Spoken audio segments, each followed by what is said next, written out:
ఛాయాని తీసుకొని వరలక్ష్మి అలాగే సుధా వాళ్ళిద్దరూ అయితే షాపింగ్కి వస్తారు. ఇక ఛాయ నీకు నచ్చినవి ఎంచుకో అని చెప్పి తనకైతే సెలెక్ట్ చేసుకోమని చెప్తారు. ఇక వరలక్ష్మి అయితే ఛాయని చూసి మురిసిపోతూ ఉంటుంది. సుధా కూడా ఛాయని చూసి ఎంత మంచి పిల్ల, అల్లరి పిల్ల అని చెప్పి అనుకుంటూ ఉంటుంది. ఇంతలోనే అక్కడికి వైష్ణవి కూడా వస్తుంది. వైష్ణవి కూడా వాళ్ళ నాన్నతో అదే షాపింగ్కి వచ్చి తను కూడా తన డ్రెస్సెస్ని సెలెక్ట్ చేసుకుంటూ ఉంటుంది. ఇక విష్ణువర్ధన్ అయితే అలా షాపింగ్ మాల్లో చుట్టూరు తిరుగుతూ ఉంటాడు.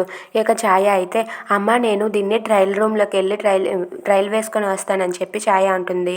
వైష్ణవి కూడా తను సెలెక్ట్ చేసుకున్న డ్రెస్ తీసుకొని ట్రయల్ రూమ్కి అయితే వెళ్తుంది. ఇక వరలక్ష్మి అయితే సరేనమ్మ వెళ్ళు అని చెప్పి అంటుంది. ఇంతలో వైష్ణవి అయితే ఇలా డ్రెస్ చేంజ్ చేసుకుంటూ ఇలా పాటలు పాడుతూ ఉంటుంది. హంటీ డంటీ సటన్ వాల్ అని చేస్తూ ఉంటే అదే పక్క ట్రయల్ రూమ్లో ఉన్న ఛాయ కూడా హ్యాడ్ ఏ గ్రేట్ ఫాల్ అని చెప్పి ఆ పాటను మొత్తం ఫినిష్ చేస్తుంది. అది విని హాయ్ నా పేరు వైష్ణవి అని చెప్పి వైష్ణవి అయితే అంటుంది. ఆ మాటలకు ఛాయ అయితే హాయ్ నా పేరు ఛాయ, నేను మా అమ్మతో వచ్చాను అని చెప్పి ఛాయ అంటుంది. వైష్ణవి అయితే అవునా నేను మా నాన్నతో వచ్చాను, ఓకే అయితే మన ఇద్దరం బయటికి వెళ్ళాక నేను మా అమ్మని నీకు పరిచయం చేస్తాను అని చెప్పి అంటూ ఉంటుంది ఛాయ. ఆ మాటలకు వైష్ణవి అయితే సరే నేను మా నాన్నని నీకు పరిచయం చేస్తాను అని చెప్పి వైష్ణవి అంటుంది. ఇంతలో ట్రయల్ రూమ్ దగ్గర ఇంకా రాలేదని చెప్పి వరలక్ష్మి అయితే వెళ్తుంది. ఇంతలో అక్కడికే విష్ణువర్ధన్ కూడా వైష్ణవి అంటూ వెళ్తాడు. ఇక అక్కడ ఉన్న వరలక్ష్మిని చూసి విష్ణువర్ధన్ అయితే ఒక్కసారిగా షాక్ అవుతాడు.